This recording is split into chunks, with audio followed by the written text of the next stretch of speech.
Latinoamérica y Europa, yo soy Daniel Pereira y en esta oportunidad tengo el honor de estar una vez más con ustedes desde París, la capital de la moda, del amor, de los buenos perfumes, la capital de la luz por ser la primera ciudad en obtener luz eléctrica en sus calles y avenidas. En fin, París es una ciudad única que no tiene comparación. Por cierto, hace unos años tuve la dicha de entrevistarlo y hoy nuevamente voy a entrevistar a este gran diseñador, que por cierto es el favorito de las primeras damas de estado. Pero antes quiero hablarles de este lugar que es uno de mis favoritos y considero que es magnífico. Es la Place de la Concorde. Por cierto, este es un lugar extraordinario que amo. ¿Por qué? Porque si camino hacia allá voy a llegar a la avenida más importante y más bella del mundo, la avenida Champs-Élysées. Y más allá encontraremos el Arco del Triunfo. De este lado se encuentra el Jardin des Tuileries. Esta es la plaza más grande de todo París y la segunda más grande de Francia.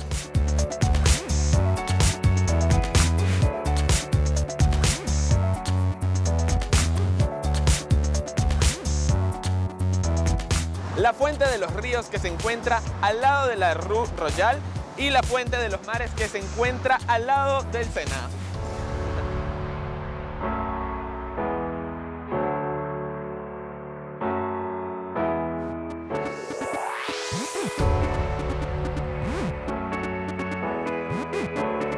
Y aquí el obelisco Luxor, con más de 3000 años de antigüedad, 23 metros de altura y pesa aproximadamente 230 toneladas. Es increíble.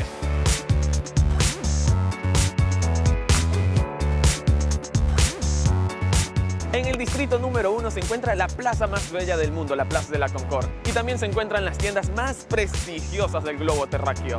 Y es por eso que hoy vamos a estar entrevistando a un gran diseñador que se llama Eric Chess. Vamos a entrevistarlo. On y va. Qu'est-ce que tu crois? Tu crois que c'est bien? C'est bien. Paris, c'est bien. Eric Paris, Chess, c'est bien. Tout, c'est bien. Daniel Pereira, c'est bien. Ok, on y va. On y va. Let's go. Let's go.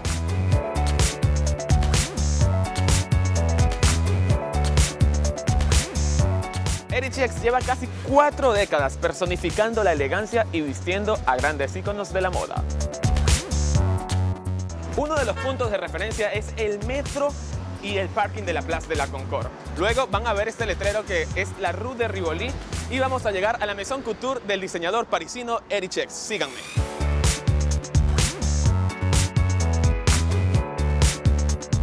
Y finalmente hemos llegado a nuestro destino, Eric Chess.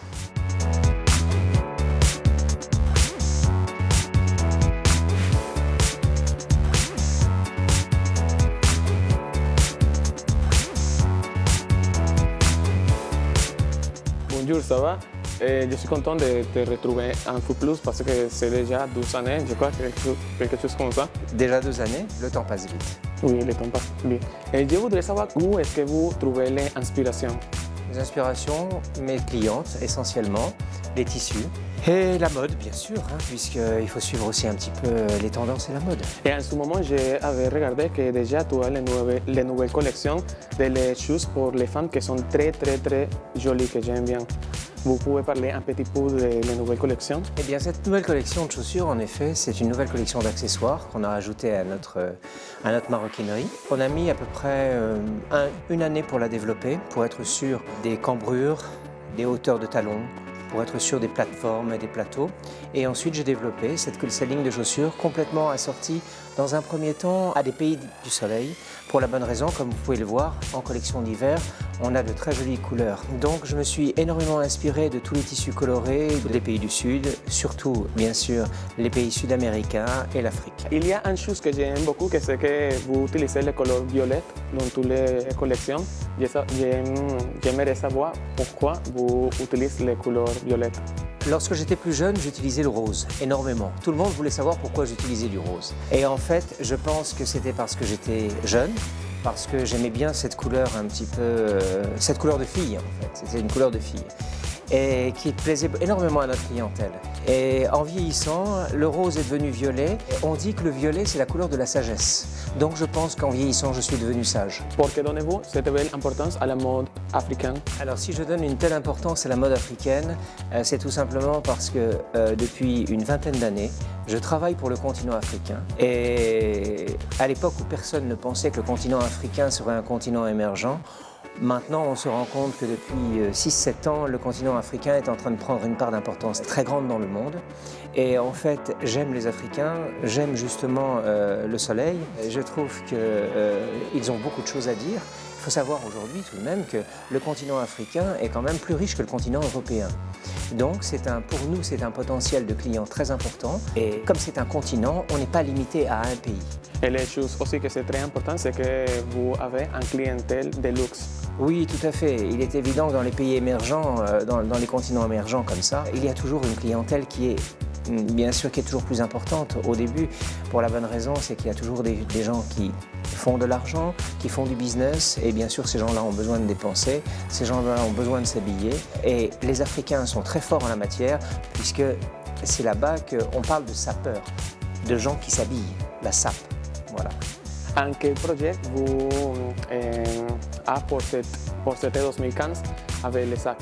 Alors cette année, nous allons sortir pour les fêtes de fin d'année, enfin le petit sac Farah pour le soir. Okay. Ça y est, je vais vous le présenter, je vais demander à quelqu'un qu'on aille me le chercher. Vous aurez le privilège d'avoir en avant-première le petit modèle du sac Farah pour le soir.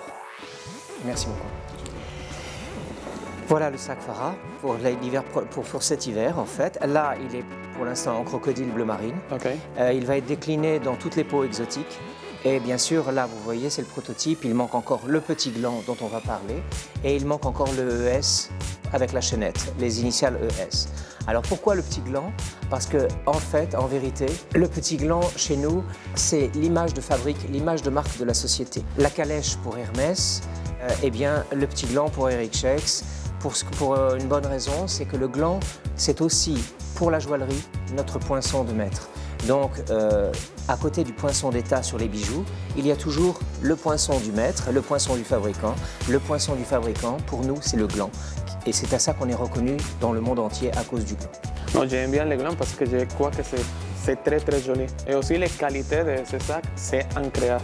Et le gland a une grande signification, puisque, comme vous le savez, c'est le fruit du chêne, et que pour faire un chêne, quand un gland tombe dans la terre, il faut un certain nombre d'années avant qu'un chêne pousse, et ensuite on dit que le chêne est l'arbre le plus robuste de la forêt. Voilà, tout est une signification. C'est bien. Qu'est-ce que vous appréciez le plus dans ce carrière comme créateur? C'est un petit peu difficile. Les créateurs que j'ai aimés sont décédés aujourd'hui. Aujourd'hui, place à la nouvelle génération et on va attendre la génération montante pour pouvoir dire quels sont les nouveaux que j'aimerais. Qu'est-ce que les choses que vous aimez plus pour faire dans les joailleries? Alors, les choses que j'aime le plus dans la joaillerie, je pense que ce sont les colliers. C'est ce que j'aime le plus. Je pense que c'est un attachement, en fait, aux choses, donc j'aime les colliers. Normalement, quel type de matériel? Pour les colliers, j'utilise absolument tout. J'utilise de l'or, j'utilise très peu d'argent, beaucoup de diamants, des pierres précieuses et énormément de perles. Quelle est la pierre précieuse que vous aimez plus? Alors, la pierre précieuse que j'aime le plus, c'est une pierre qui s'appelle la tourmaline, parce qu'elle est comme le saphir, il y a une multitude de couleurs.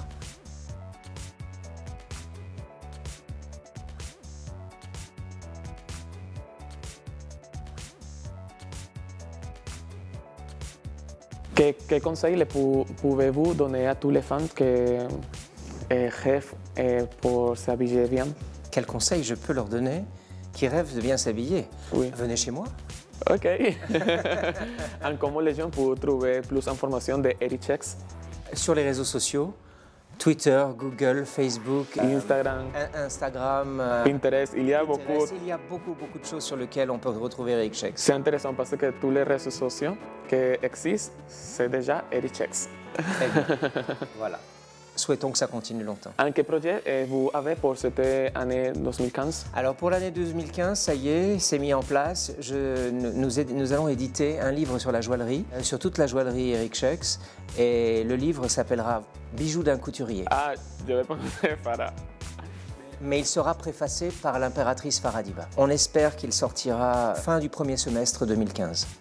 Ça, c'est une chose que je trouve que c'est intéressant, que les clients plus importants de cette entreprise, c'est Faradiba. Il y a beaucoup de gens qui sont très importants. C'est une cliente importante, bien sûr, mais c'est Mamus, c'est une amie, c'est quelqu'un qui représente bien la société, qui aime représenter la société Eric Schex lorsqu'elle sort, puisqu'elle est toujours habillée la plupart du temps, et même bijoutée, on peut dire, en Schex. Donc c'est quelqu'un de très représentatif pour nous, c'est vrai. Mais on a aussi beaucoup d'autres premières dames, beaucoup d'autres capitaines d'industrie, beaucoup de femmes d'affaires et beaucoup de femmes qui aiment bien quand même, qui sont des gens très importants.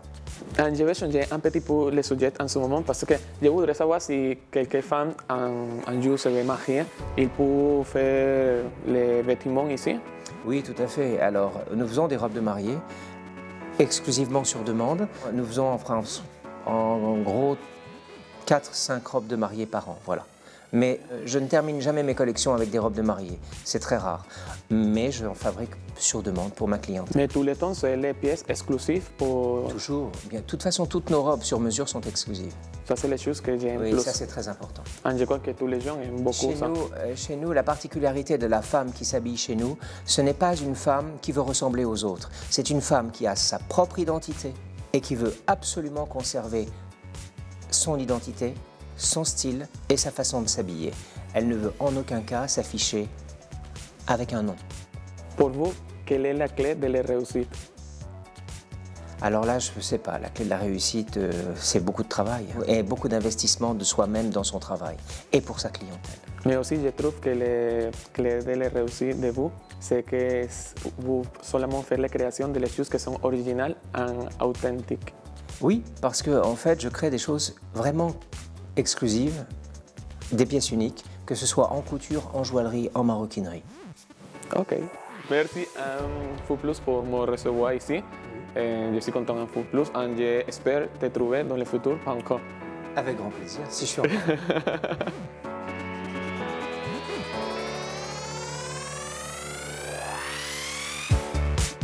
Je voudrais savoir comment est-ce que vous faites le concevoir des vêtements. Tout simplement, comme ça.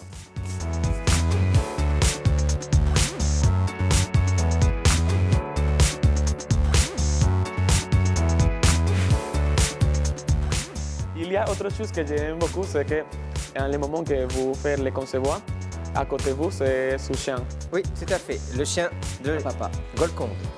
Je vous présente Golconde. Pourquoi est-ce que lui s'appelle Golconde? Golconde, c'est une des plus belles mines de diamants au monde qui est fermée aujourd'hui, actuellement, qui a été fermée fin 18e, milieu du 18e et qui a donné les plus beaux diamants qui aujourd'hui sont des pierres incomparables. Lui, elle est ici avec vous tous les jours? Elle est avec moi en permanence, elle ne bouge pas. C'est intéressant. Il est très tranquille. Elle est très gentille. C'est incroyable parce que vous faites ça très vite. Chacun son métier. Oui.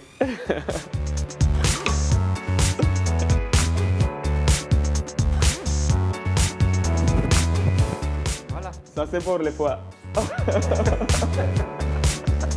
Gracias Latinoamérica, gracias Europa, gracias al diseñador parisino Eric Schex y a todo el equipo de producción de este espacio. Será hasta una nueva oportunidad. Recuerden darle vida a sus sueños y pensar en grande, porque en la vida no hay imposibles. Recuerden visitar la página web de este gran diseñador, eri/schex.com, y seguirme en mi cuenta de Twitter e Instagram, Daniel Pereira TM. Hasta la próxima, bye bye, a la próxima. Hace unos años tuvimos la dicha de hacerle la entrevista a uno de los diseñadores que es el preferido de las damas de Estado y de las primeras damas. No, yo dije lo mismo. Okay. El distrito número 1 de París es donde se encuentra la Plaza de la Concorde y es un lugar súper prestigioso. Y lo más importante es que allá se encuentra la tienda del diseñador parisino Eric Schex. En la rue... Ya me olvidé. Bonjour, ça va? Je suis content de te...